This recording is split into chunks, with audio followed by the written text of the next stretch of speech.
आज बिहार प्रारंभिक नगर पंचायत शिक्षक संघ के पटना जिला इकाई के पदाधिकारीगण और पालीगंज के माननीय यशस्वी विधायक श्री संदीप सौरभ एवं अरवल के युवा विधायक माननीय श्री मनोज कुमार मंजुल के साथ बैठक कर नियोजित शिक्षकों एवं कॉन्ट्रैक्ट कर्मियों के भावी आंदोलनों की रूपरेखा तय की गई। एक तो है कि तीनों मोर्चे पर हम लोग का कामकाज चलेगा। जो अलग अलग बहालियों के लीडर्स हैं, खास करके सारे लोगों के साथ कोऑर्डिनेशन संभव नहीं है, लेकिन आप लोग अभी यहाँ पे लीडर्स अपना अलग से नाम और मोबाइल नंबर लेके जाइए। ये अच्छा रहेगा कि हर बहाली से 2 लोगों का नाम रखा जाए। हर बहाली से 2 लोगों का नाम आप लोग आपस में तय कर दीजिए आराम से, और हमको बाद में सूचित कर दीजिए। मेरा नंबर आपके पास अगर है तो ठीक है, नहीं है तो नोट कर लीजिए। इसमें हम भी प्रयास कर रहे हैं। तो अगर जो भी नियोजित माने बहाल है, जैसे नियोजित शिक्षक, नियोजित आपको स्वास्थ्य कर्मी, अभी कंप्यूटर ऑपरेटर, सचिवालय में मैंने हर विभाग में 144 विभाग में।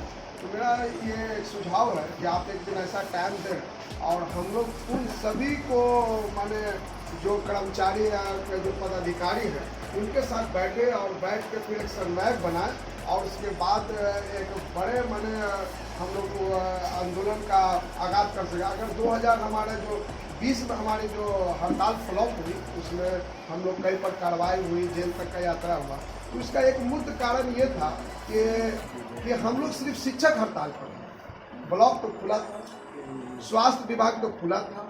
इस वजह से सरकार भी जिस तरह से दबाव देने की कोशिश होती है वो नहीं हो पा रहा था, और इसकी वजह से सरकार एकदम स्तंभ के रूप में नियोजनवाद के समर्थन में खड़ी थी। तो मेरा ये आपका ये नेतृत्व है, और हम लोग सब जितना भी संवेदना बहाल, नियोजन बहाल, और जिस तरह के माने जो रिक्ति बल समाप्त हो रही है, ये सब मुद्दे पर एक हम लोग बैठे और बैठ के इस मुद्दे पर भी आवाज़ हो, और हम लोग आपको पूरी पटना जिला से हर माने सर्वे बनाया जाए और इस पर काम किया जाए तो बहुत अच्छा रिजल्ट आएगा।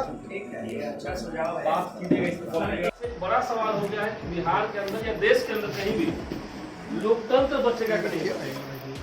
अगर देश के संविधान का आर्टिकल 19(1)(a), 19(1)(b), 19(1)(c) तीनों आर्टिकल में ये बात कहा गया है कि सरकार के खिलाफ, सरकार की नीतियों के खिलाफ, सरकार के रवैये के खिलाफ, सिर्फ नीतियों के खिलाफ नहीं, आप शांतिपूर्ण तरीके से कितना भी बड़ा आंदोलन कर सकते हैं, कितने भी दिन तक के लिए।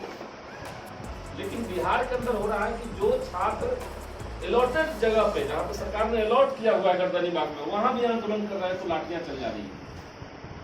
दरोगा की बहाली में जो धांधली हुआ, जिसको विधानसभा में भी हम लोगों ने उठाया, और शिक्षा मंत्री ने पूछा कि क्या आपने कहा था, किस बहाली के बारे में, तो हमने कहा दरोगा बहाली के बारे में कहा था।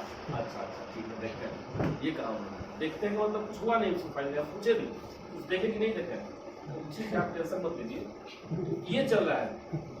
तो हर तरह की बहाली पे को लेकर के जो भी आंदोलन चल रहा है उसके ऊपर जबरदस्त तरीके का सरकार का क्रैकडाउन हो रहा है।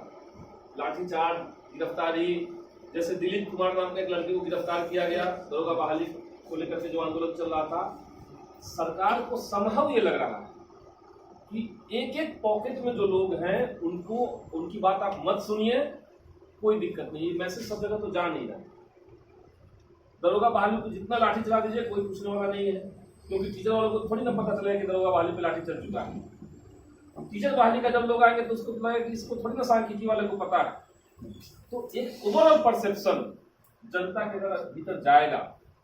ये अब देखिए जो हम लोग नोट किया है, कितने तरह के अभ्यर्थी यहाँ पे हैं, तो कितने सारे अभ्यर्थी हमारे बीच में अभी हैं, और कई लोगों ने फोन पे बात की है कि वो असमर्थ अभी है, लेकिन वो हैं साथ में। इसमें टोटल 44 विभाग है, 44 विभाग है। एक ओवरऑल परसेप्शन अगर जनता में जाए कि बिहार में ये अर्जेंसी वाली स्थिति हो गई है कि बहालियों के अंदर जस्टिस सरकार देना नहीं चाहती है, इसके लिए जरूरी है कि एक साझा प्लेटफॉर्म तमाम बहालियों को लेकर के हम लोग निर्मित करें, जो नीरज जी ने एक प्रस्ताव दिया है।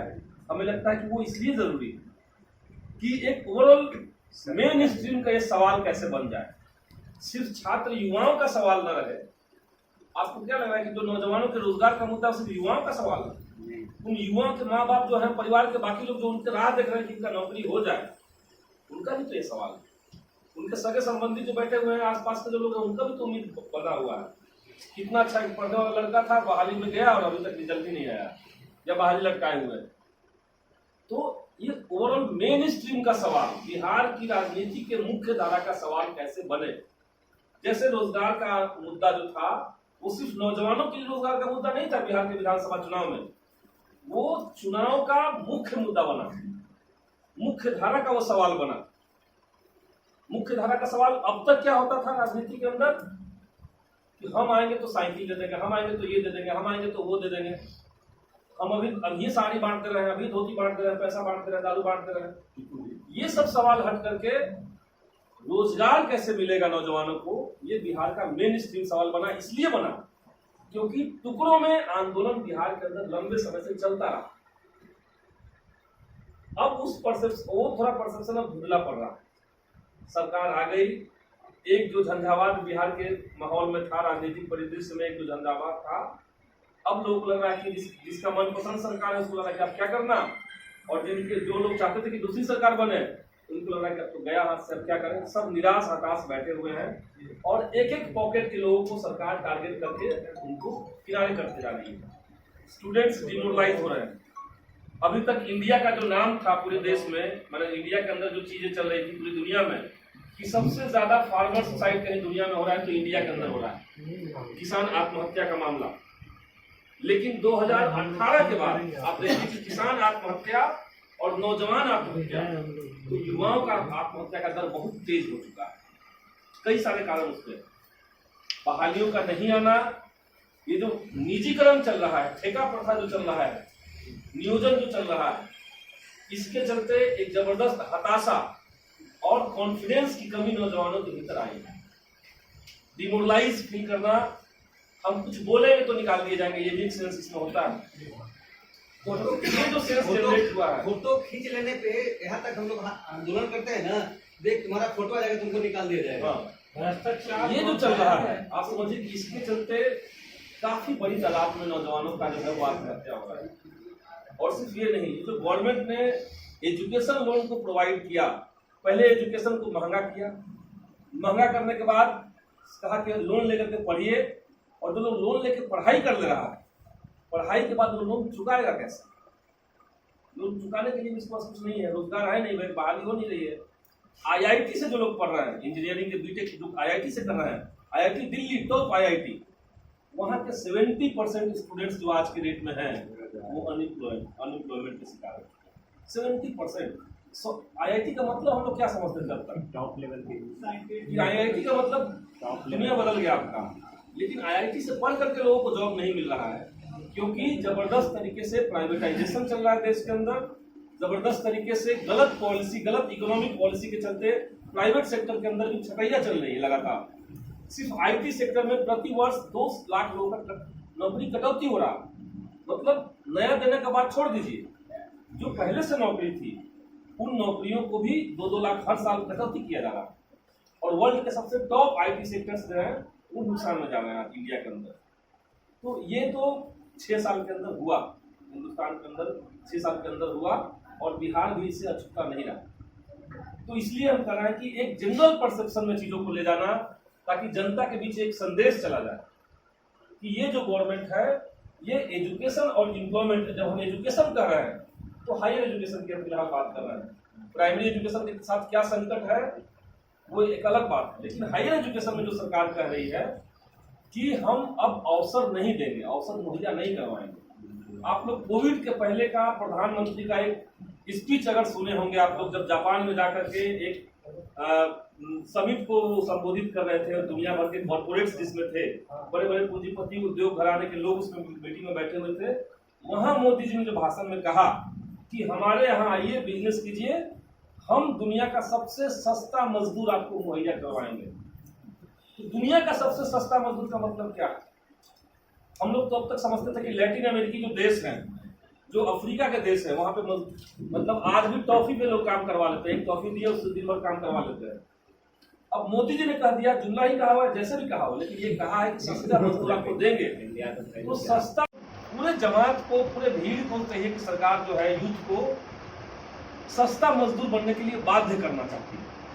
ये इसके पीछे का मेन ग्रामर है, मेन पॉलिटिक्स इसके पीछे का ये है। इसको अगर हम लोग समझ लेते हैं और हमने ये अगर तय किया कि अलग अलग बहालियों को लेकर के अपना मुद्दा स्पेसिफिक रखते हुए, हमारी मांगे क्या है इसको रखते हुए, हमारा अलग पहचान क्या है इसको रखते हुए हम एक जनरल अपील बना पाए नौजवानों का, तो हमें तमाम अलग अलग जो फ्रंट बने हुए हैं, सांख्यिकी सेवक संघ के लोग हैं, सांख्यिकी सेवक संघ नहीं लिखते आप लोग, सेवक संघ, मान्यता प्राप्त सांख्यिकी स्वयं सेवक संघ, ये एक अलग फोरम हो गया।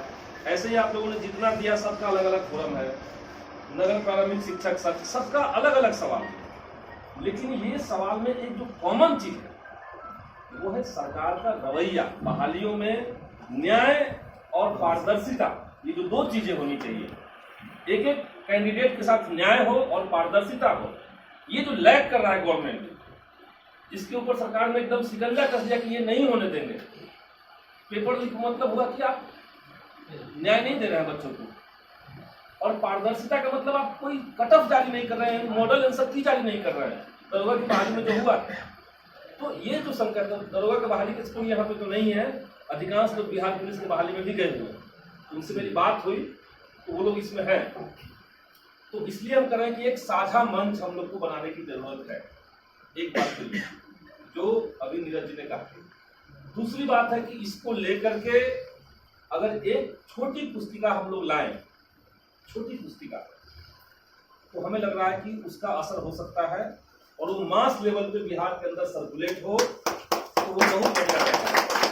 अब उस पुस्तिका को तैयार करने में ये जितने लोगों ने लिखवाया है अपना नाम, उनके जो पदाधिकारी हैं, अगर वो जिम्मेदारी ले कि वो अपने सेक्शन का बात, जैसे किताब कोई छपता है तो विषय वस्तु शुरुआत में रहता है कि पहले संज्ञा पढ़ना है, फिर सर्वनाम पढ़ना है, फिर क्रिया पढ़ना है, विशेषण पढ़ना है।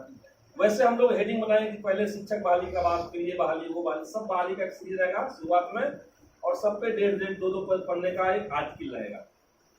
कहाँ पे कमी है, कहाँ पे हमारे साथ नाइंसाफी हो रही है, और उसको मास लेवल पर अगर हम बांटे, 10 रुपए उस पुस्तिका का कीमत रखा जाए, छपाई जितना होगा उतना ही कीमत रखा जाए, और लाखों की संख्या में वो बंटे, तो वो हमें लगता है कि काफी असरदार हो सकता है। हम लोग बढ़ेंगे, एक कोऑर्डिनेशन आपस में हम लोग का रहेगा। एक बात ये, दूसरी बात हमने तय की कि एक पुस्तिका इसके ऊपर लाया जाए ताकि सरकार का सच्चाई बड़े पैमाने पर लोगों के बीच में जाए। दो बातें ये हैं। तीसरी जो बात है कि, और क्या कहते हैं, हाँ, कि हम लोग को एक बहालियों को लेकर के एक समागम की तरफ हम लोग बढ़ सकते हैं। एक कॉन्फ्रेंस या सम्मेलन जो कहिए उसको, जिसमें बड़े लेवल पे गैदरिंग हो और पटना का सबसे बड़ा हॉल लिया जाए उसके लिए, और पूरे बिहार से लोग उसमें आए। वो जैसे हम लोग आंदोलन में आते हैं, आंदोलन में आके अपनी बात कहते हैं, वैसे ही उस बहाली में, उस कार्यक्रम में लोग आए और लोग अपनी बात कहें, वहां से एक साझा मांग पत्र बने और वो सरकार को देने में जाए। तो एक तरह का बहाली समागम या बहालियों में